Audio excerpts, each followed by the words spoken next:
ایک آدمی نے اپنے بیٹے کو سمجھانے کے لیے اسے ایک شیشے کے سامنے کھڑا کر کے پوچھا، بیٹا، اس شیشے میں تمہیں کیا نظر آ رہا ہے؟ بیٹے نے جواب دیا، ابا جان، دوسری طرف لوگ نظر آ رہے ہیں۔ پھر باپ نے اسے آئینے کے سامنے کھڑا کیا اور پوچھا، اب کیا نظر آ رہا ہے؟ بیٹے نے جواب دیا، ابا جان، اب مجھے اپنا چہرہ نظر آ رہا ہے۔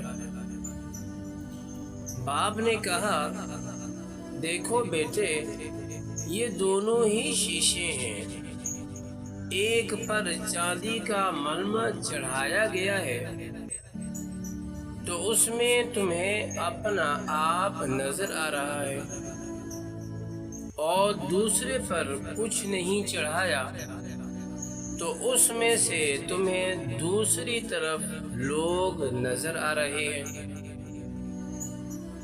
بالکل اسی طرح اگر تم صرف شیشہ بن کر رہو گے تو تمہیں دوسرے لوگ نظر آتے رہیں گے، لیکن اگر تم اپنے آپ پر سونے چاندی کا ملمہ چڑھا لو گے اور آئینہ بن جاؤ گے تو تمہیں لوگ نظر آنا بند ہو جائیں گے اور صرف اپنا آپ ہی نظر آئے گا،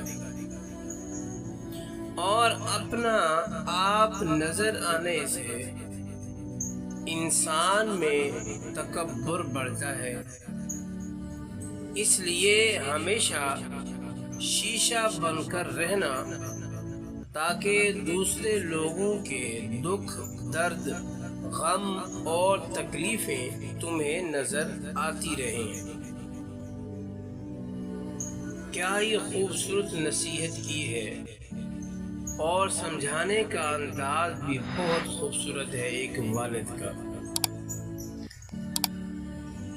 اللہ تعالی ہم سب کو ایسا ہی بنائے تاکہ ہمیں دوسروں کا احساس ہوتا رہے، ان کی مصیبتیں، ان کی پریشانیاں، دکھ، درد وہ ہم سب کو نظر آئیں تاکہ ہم ایک دوسرے کی مدد کر سکیں۔ اللہ عمل کی توفیق عطا فرمائے۔